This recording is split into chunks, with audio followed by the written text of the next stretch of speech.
Thank you G so plus. much, Plus, for the final time this day, this weekend around in Lille. We are taking a look at the deck lists right in front of us. Dubby, I'm going to have to ask you point blank, and it's a tough one. Mhm. Who are you favoring in these matchup between two titans? That is such a question, and going back to when Plus asked me it before, I sided towards this being the finals, and then from there I sided towards the Azir, just because I feel like the consistency in this deck is what is its winning condition. Knowing that you have all these options to play out these replaceable tokens, and even more importantly, going against these decks. We've seen the absolute carnage he can put down, and if he can bring out those cards in Yep. sequence the way he did towards that Draven, towards Challenger TCG, how can anyone recover from that? How can anyone recover? Indeed, as Bandit, we are here now. We are in the final game. We are in the final game, and it boils down to this moment. Two potential champions are sculpting their hands in their final series, fighting for the trophy, getting ready for the ultimate showdown in France. Who will come out victorious out of 2,000 competitors? This is our very first turn, the beginning of the end. And we see it starting as no other way as I would expect it. A Sand Soldier token coming out for Pedro, getting out the pressure As of per. that early mine. As per, I mean, what else are we going to expect? A bit of a different start from Shorin, opting out for that Zhonya's Hourglass to give any units they later play that extra life, which can be so key in these decks like Azir that have not only the Hidden Blade, but just the sheer amount of might that will overwhelm you. And what beats an expendable recruit token? What beats an expendable Sand Soldier token? A unit that doesn't die because of Zhonya's. A unit that doesn't die of Zhonya's. And I think an important aspect that was the downfall of our final Draven player is the absolute precision destruction that a properly timed charm can wreck. And in this case, what are you going to charm here, buddy? A Sand Soldier? Is that Yep. really worth the investment? I feel that there are so many decks that have so many eggs in so few baskets, but not Azir. He has a swath of Mhm. armymen, of soldiers, of footmen ready to lay down their life, and a single charm is not gonna do jack all. Not at all. As we see Shorn here develop a unit that I have not seen at all since release. Navori Scout, that 4 might 4 cost unit with Deflect, is something that usually doesn't have too much popularity because it doesn't have that much on the card. But in this situation, a little bit Deflect can go a long way, and 4 might going up to 6 when defending alone is a good breakpoint against a Sand Soldier with that biggest gear if possible, that BF sword, getting it up to 5. So that right there is a perfect breakpoint to be in. And this feels odd to me. By developing Azir so early on, when you don't have that many Sand Soldiers just yet, you know for a fact that you are looking down the barrel of an awful lot of charms. They have that scalpel to take out your general, your champion, yet you are developing it still. It says a lot to me about what is in their hand, and Pedro might be struggling just that little bit. It would be able to move tokens with it, I believe, as we go on the offense here, attacking with 4 to 3 might, and we're gonna see what they opt in for. There is the discipline. I would be very surprised if Shorin doesn't have some kind of buff to answer themselves, as right now, there we go. The discipline for discipline trade is your typical, hey, if you're gonna play it, I'm gonna play it. And that right there will allow them the conquer, the draw, and the potential hold, because that Navori Scout being at 6 is a very, very important number. And getting yourself in a advantageous position is extra important in that finals. Here is the charm. How many soldiers will he take with him? We have our first answer here. Getting another compatriot ready. Will they be able to weather the upcoming storm? A sandstorm. Sand Soldiers. Here we see Shorn reading a card in the final. It's always something you have to consider, but it's a card you don't see very often. It's something that only Azir would really play, that being guards, which allows you to play a ready Sand Soldier unit. And that will be defied because being able to leave that unit there would have been an extra unit to send in Bandit. And as you foretold, as you were worried about, that champion unit, that Azir, has been killed, death by Charn.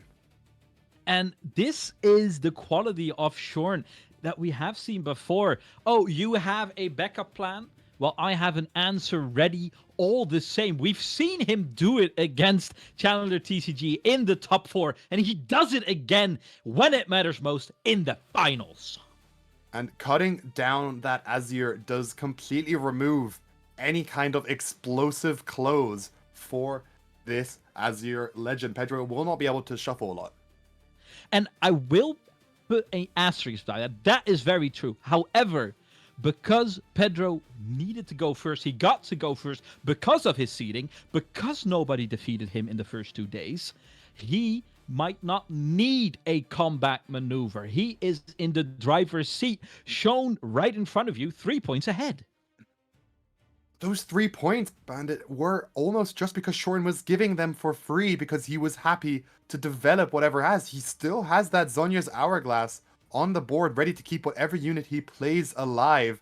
And now with the Find Your Senna on that last turn, did buff him up to 8 runes here. More than enough to send in that Master Yi-Hound to get that aggressive unit. And it's such a good unit to play right now, because if you choose it, it can sit in Vilemores. Yes, it can't leave it because that's the battlefield. It has ganking, Bandit. It can leave, it can go to the other battlefield, and you force Pedro to make a decision of, hey, if I kill this guy, I'm trapped in there. But if I don't kill it and I go to the other battlefield, it can attack me from either way.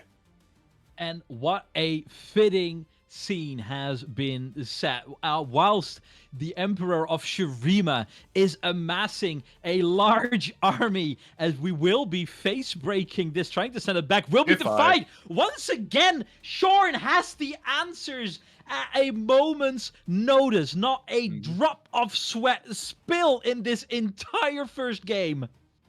And the powerhouse that is the Calm Domain right here is what we're seeing with all these counter spells, the defies being used at every single essential moment to kill out the champion unit, to take over this battlefield, and to now even be confident enough to retreat your Navori scout out. And I like this because, again, what does this do? Hey, Pedro, take the open battlefield. I don't care. I can just gank over with both my units. And even if they kill my Yi here, I have Zhonya's Hourglass. It is not dying. So you force Pedro to play aggressively here.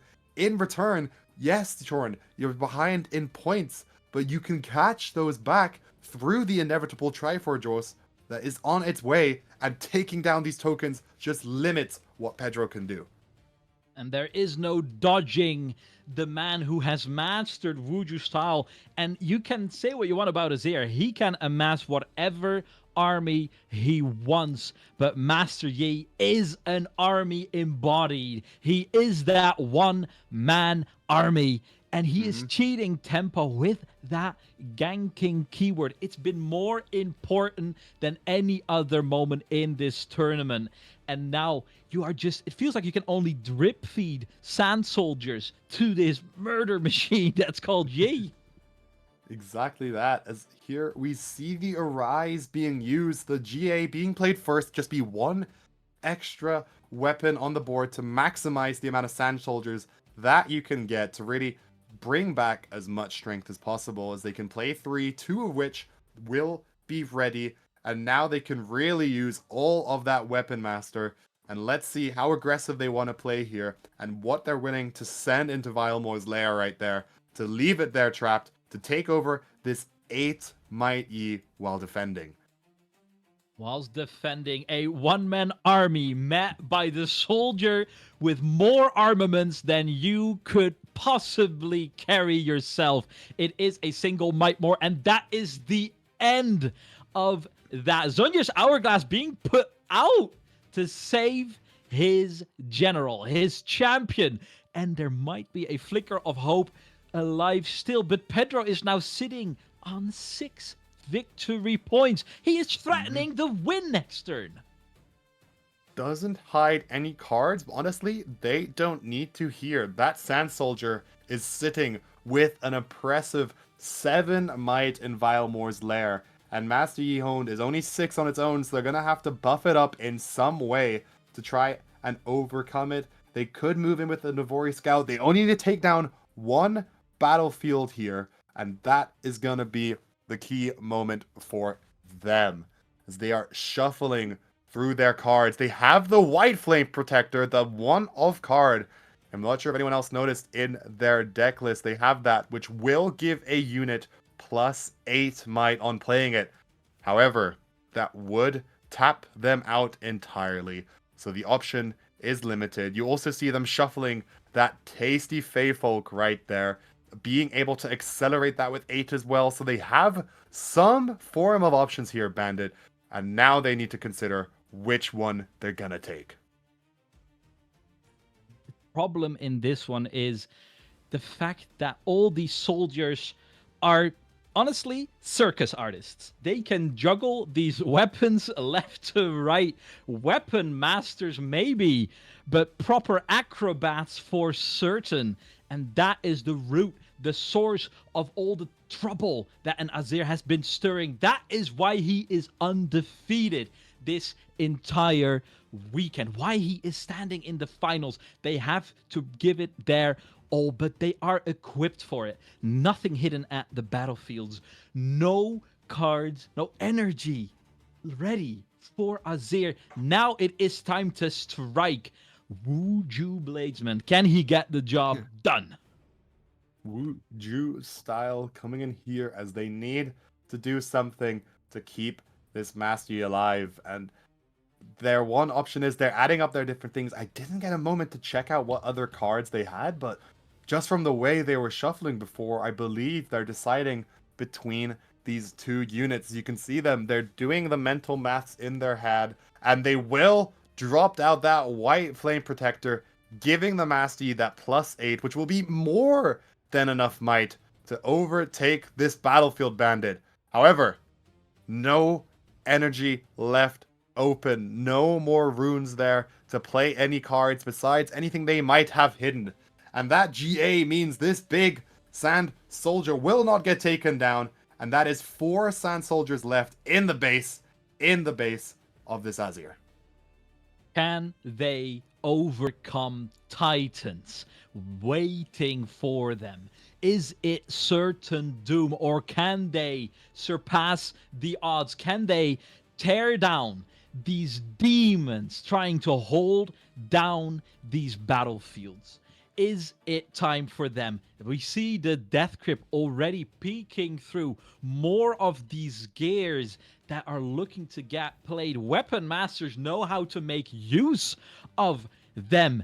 And we are starting. Look at this transition of might. There is no answer for Shord.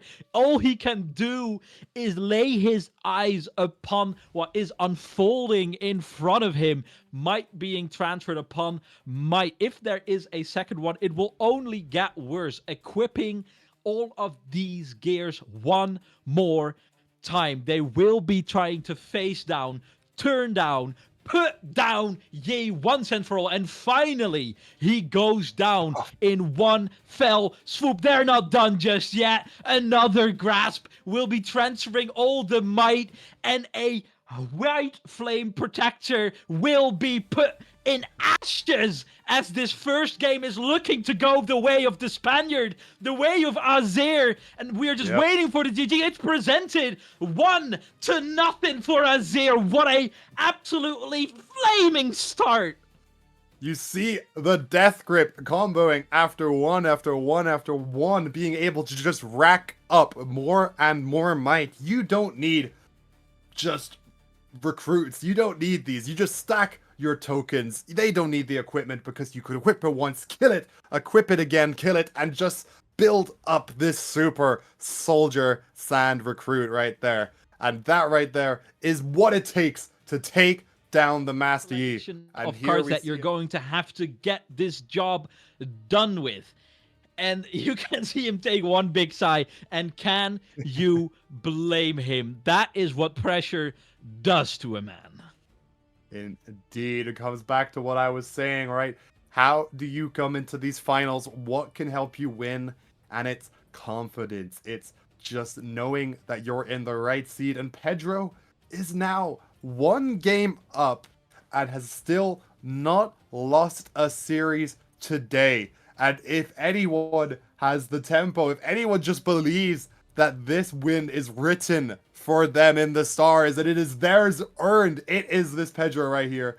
Undefeated, no losses, only those intentional draws. And here they are to not only win the final, but they could win it 2-0 Bandit if they push for this win. Does Pedro have it in him? Does Pedro have it in him? It is a question that needs to be answered in this very next game. Now, going through the sideboards, right? We saw Shorn in game 1 play aggressively. I'll be very, very honest. Tapping out a few times too many. You can argue he had no other choice. And we can ponder that for hours. But the result is crystal clear. The moment you are opening the door for Azir, kind of saying, I have no more answers left, this is as bad as it's going to get. We have seen Pedro rise to the occasion time and time again. What needs to change in the line of play here? I think it comes down to another thought I had before, which was this strength of this Yi deck without the accelerated points through the Triforce. It's a card that felt so good when they had it, but we didn't see it in this game 1. So now when we're in this mulligan phase right here, you can see them removing, I believe, not only the first mate, but also that Find Your Center. However, they had the Akshan there available, so any gear being played in this game from the Azir is at risk of being stolen away. Our potential final game of the entirety of the weekend. And we are opening with caution in our very first Master Yi turn as the Guardian Angel is coming out. We are rooting for a third game. Will Pedro allow for it? I'm not all that sure, Dubby. Pedro does not want to allow it at all. They want to go in winning, saying, I won this finals 2-0 as they develop their first of many, many Sand Soldiers in this game. They pass the turn over back to Shorn, who will already play out the Akshan, but they don't have enough runes to steal away. So instead, they just use that Weapon Master to equip that GA Bandit, but it almost feels like a lost opportunity. Though I will say, I do believe that is their only unit they had in their hand available to play. So this comes into a moment that you rarely see, which is not being able to do what you wanted to do because you did not have enough of your rune color. And is this finally the greed of the Emperor being answered? Can they reveal the Emperor's clothes to all those in his kingdom? Can he leave them high and dry, naked and exposed? It has to start right now. And if you want to keep fighting these deadly Sand Soldiers, you have to start punching first. And the punch first is there on the battlefield draw. They don't get a spell. I do send that BF sword to the bottom of the deck. We will see a discipline being played, which will get them up to 5 might each. However, if you saw Shorn's hand before, they only have spells. And look how he's baiting it. He wants to bait out the Defy if he has it. If it's enough, it is enough. And he doesn't have to invest the punch first. If he has to Defy, he comes over the top with a punch first. And this is insurance in his lines of play. It is so subtle. It is so defined in how confident he gets the job done. It will be the difference maker between going out 2-0 in the finals or coming back for a third game. That it is, as now they were able to get another unit from the draw and play out that to base, giving them more pressure, ready to go. And we'll have to see what Pedro can do to answer these units developed by Shorn here. They do have that Sand Soldier available, and they will play out another Eye of the Herald, giving them even more opportunities, because every time any unit moves with that equipped, it drops a recruit. So if you stack those up on a single Sand Soldier, he will summon his own little army of little baby Sand Soldiers, being those 1 might recruits, ready to go and just buff yourself up. I'm not going to dive into the implications of that sentence. We will leave that for our After Dark podcast. Meanwhile, we will be taking a look at what is unfolding in front of us, because what we are seeing right now is a scene where Azir is not too eager to be taking up these fights against the Akshan, being very respectful towards the potential of that punch. First, it cannot be the fight, so you have to bring a whole lot to the yard to dethrone this Akshan. That they do is they will continue to develop as much as they can. And again, we see the Azir being played out, Bandit. And last game, we really thought it was a mistake due to the sacrificial charm. But it didn't really work out in the long run, because, again, like, you take out this one key unit, the Azir Sovereign, but it doesn't deny the amount of units that this Pedro can summon throughout this game with all those weapons. And now with Yi on the turn, holding to 2 themselves, they need to see what they can do to get into this battlefield, because last time they were too slow in the points, and I would not be surprised if they accelerate this game. Yeah, and the extra problematic element in this whole ordeal is the following.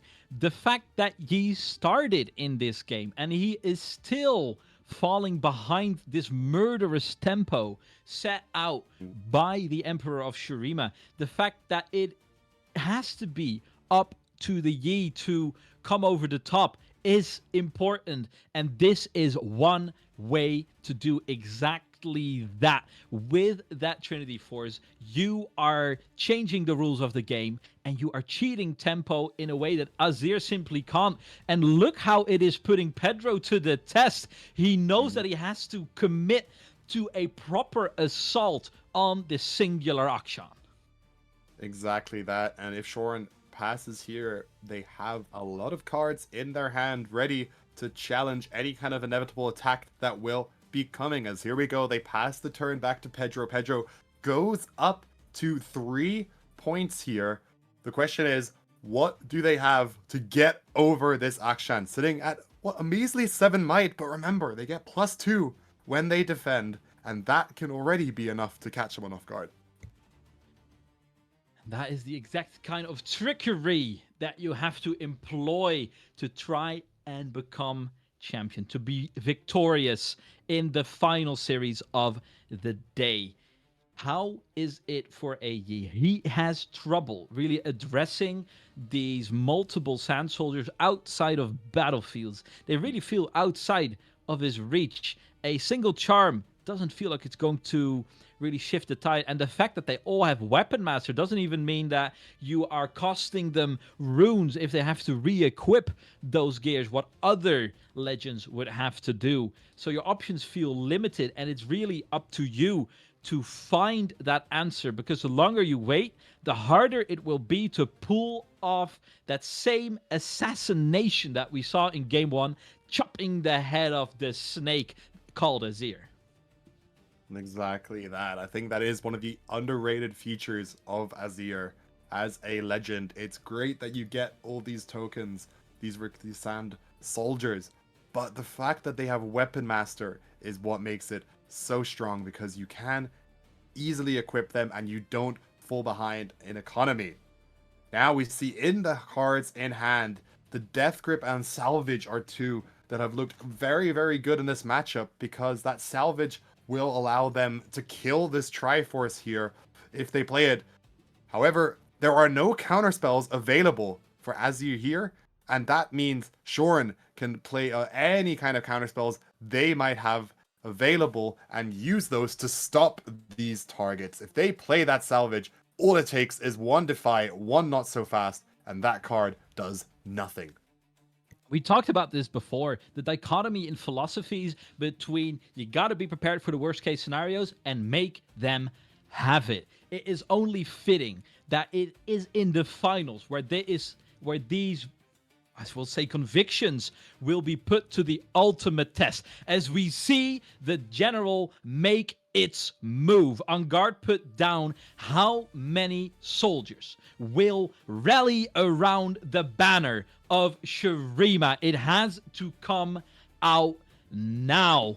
And if they cannot do it, that might be the very first game. Akshan is feeling rather lonely, but do not underestimate the power of Yi.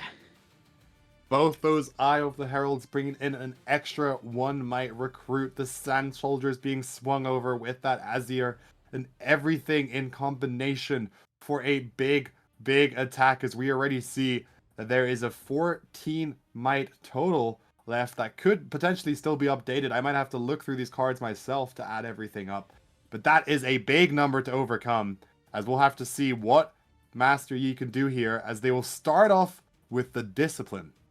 Yeah, because what I'm about to say, the most important bit in all of this is that a single punch first is not enough. Is not enough to turn the tides, only giving 4, and you are looking for a little bit more. We will be digging. We will be sacrificing a potential hold to find an extra answer, an extra buff, a potential defy. You have that freedom. You can be risky. This is what taking risk looks like. That is exactly what we're seeing here, as the punch first is being played. That +5 might is such a incredible strong card here, Bandit, and that will boost this action up to incredible high numbers. Will it be enough? Because there's plenty of energy still left. Do not forget those death grasps as well. So we have to be mindful that this is not over just yet. A single energy left and no more runes available for a second punch first. It will come down to this. How much is more? Pedro has his head in his hands as he's mulling over his last options. Will it be waving the white flag or coming over the top one more time?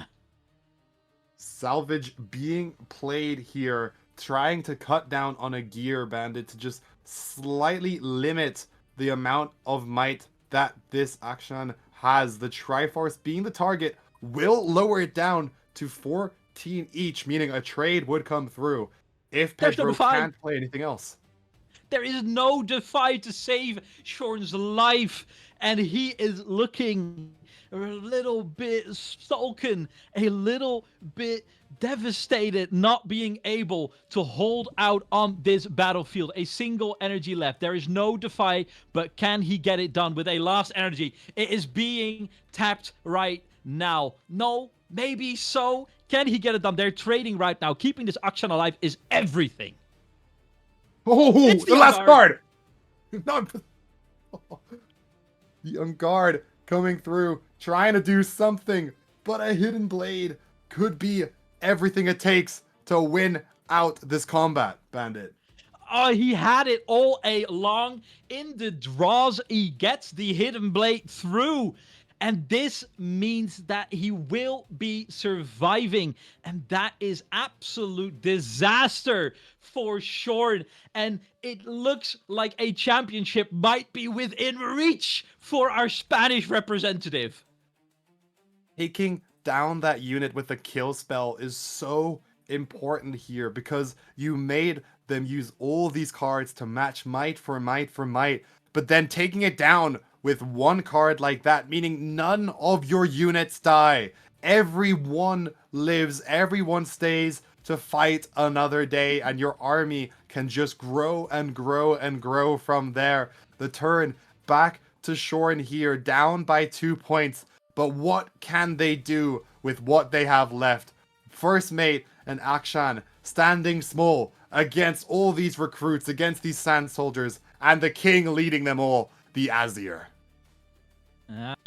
He is standing tall right now.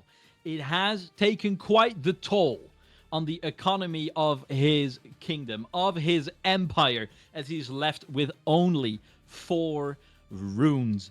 And Yi only on 2 bodies. You have to ask yourself, what will be enough? A single auction will be sent out. A scouting party, or just a rogue assassin trying to take out its leader, take all those equipments out of the equation. Trying to trade against the Azir could be the tech here to just limit the amount of like accelerated movement you can have through that champion unit. So that could be a moment of desperation right there, as we see Shorn very indecisive on what they want to do, opting in to send in a unit here to just try and get some kind of points, putting them up to 3, developing out a Ruin Rider. But how much will that help them? I think a lot, actually, because what was the takedown play before? It was that Hidden Blade, and no Hidden Blade can target that Ruin Rider. But is it too little too late right now? Because look at the gap that is starting to form between these 2 finalists. When that gap is starting to rise, especially when you take in consideration that Pedro has been playing from the draw, going second in this game too. It is all the more jaw-dropping that time and time again that he manages to create these gaps between himself and his opponent. And it is due to these large power plays, these swing plays when they matter most. And he has had to dig deep for them. But time and time again, they are successful. Exactly that, as they sit at a very comfortable 5 points here. 3 points away from taking it all, for being done with this weekend, Bandit, to finish undefeated. 3 points stand between them and that goal, and they have all the time in the world because they have 2 points ahead of Shorn here. Pedro, what will you do here to get yourself that win? It is coming down to the absolute wire. And the fact that this battlefield, the Ravenbloom Conservatory, is now in hands of Azir makes it even more awkward. There is no extra card advantage to be had by Yi, who chose to bring this battlefield to the table. And here is the general, the Emperor, taking his leave, putting another round in the chamber, making sure that if point comes to shove, he can rally round the flag with all of his soldiers one final time more. It's all it takes is this one unit. Just the power and the opportunities and the mobility it brings to be able to move all your units with it is so incredibly strong. The swings it can do, the turnarounds it has, is everything you need. And now we see again that key card in Shorn's deck, that Trinity Force, and that could be the one thing they needed right now to climb back into this game, to get that extra might in those battlefields, and to cheat your way forward with double points on each hold. A glimmer of hope at the end of the tunnel, but currently this Yi is surrounded by darkness. His enemies are gathering in large numbers, and look how these troubles can start to mount. Pedro is in a major advantageous position. It is key for Shorn to lose the minimum right now, set himself up for a deadly blow, but this time it feels a little too soon to strike because there's so many threats to be addressed. You have to think about the future. Yeah. We can't forget, though, the one thing that Master Yi has right here is that key piece of text. When I defend alone, this champion legend is all about being that one-man army against the many, holding your ground and defending. he gets the extra discipline off the top from the Ravenbloom Conservatory. There is an On Guard coming out, but this might be the key showdown for the championship. If this does not go the way of Shorn, surely the gap is too large to be closed one more time. Look at these resources being invested. We are arising. We are calling in all of the cavalry, the guards, and 3 energy is still available. 5 might being played off that because the brutalizer equipment giving that +3 when it's this turn is the surprise attack moment that this deck has, busting up their battlefield from 6 to the 11 points. And now what does Shorn have left to try and get over, especially because they know there's a discipline available. They know this battlefield can get up to 13. How do you close 7 points of might with your runes available? What can they do? They need a lot of cards. They're throwing up their hands. They only might know. They might know there is no way out anymore. And even the veteran of the Rune Raider might be falling victim to the treacherous sands in the desert. And if you're going to attack again, you're going to give another trigger of the Conservatory over towards the Azir. It's a tough position to be in, but what option do you have? Sometimes you cannot think about tomorrow if all you can think about is surviving today. That is what they need to do. This desperate play here as they drop the Triforce, and they're going to equip it to that first mate here.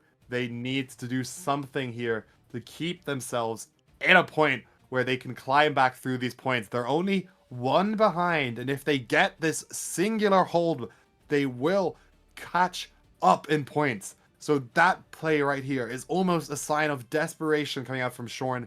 They leave their 4 energy open because that is what they're telling Pedro is all I need to defend this battlefield, this seat of power on my own. Yeah, and can you clarify for me, is that energy tapped, yes or no? It's like halfway between tapped and untapped. There's well, there it is. There it is. Now there can be no doubt any longer. And this was the exact thing that was Shorn's undoing in game number 1. If it is history repeating itself, that would be rather painful. A single pirate standing tall on a single battlefield. Is this where the curtains fall?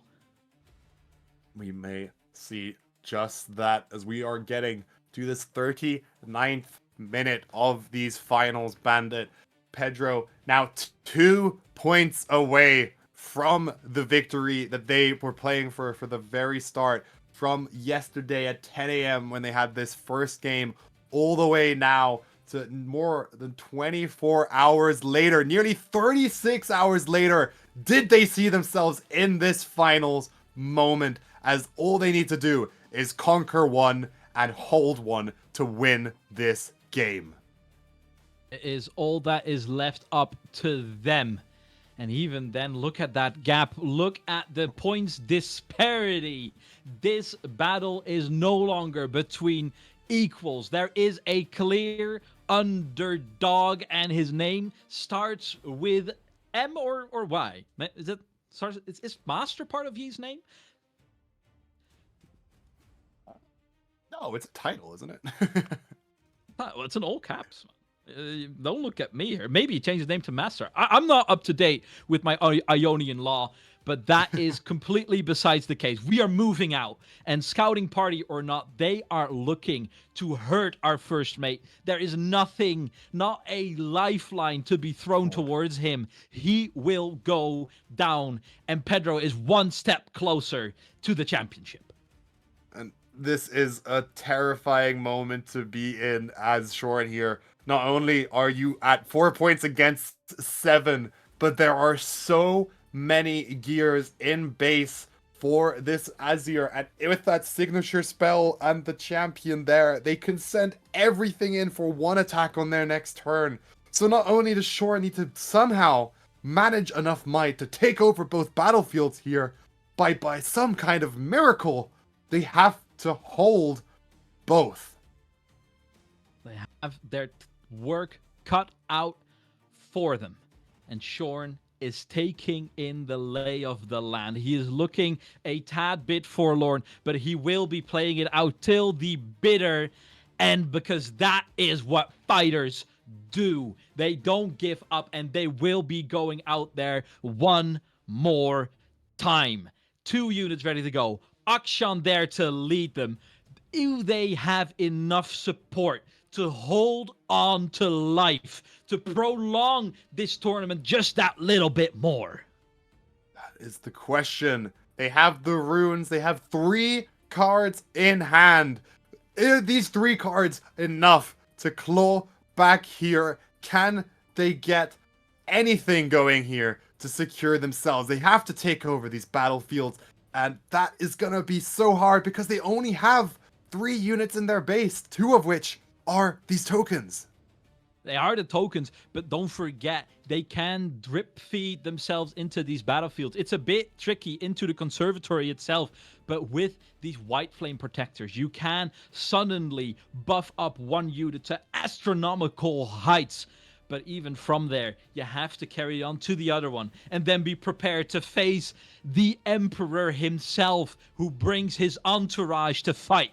Here is our first piece of cavalry. It is the tasty Fae folk, and they will be coming out, but is that on its own enough? It will be accelerated, and our first play is laying in wait. 4 energy on the side from Pedro, of our Spaniard, of our Azir pilot. Can he clutch it to victory? Accelerated it will be, and it is now sitting at 8 might, thanks to that equipped Trinity Force. Now, that will be enough to take over either of these battlefields. But this is, again, the situation where that is not as simple as it looks because of all these options available with these 4 runes open. We've seen all of them being used in perfection so far. The combination is the attack is here. He hits another one off the top, and the battlefield brought by Yi are turning against him, against their master, and this is spelling out doom for the Ionian Bladesman. Here might be the last stand, a line drawn in the sand, a biome that Azir is so familiar with, which he has mastered and crowned himself emperor in. Here it goes. The Death Grasp will be buffing up all of their units one more time.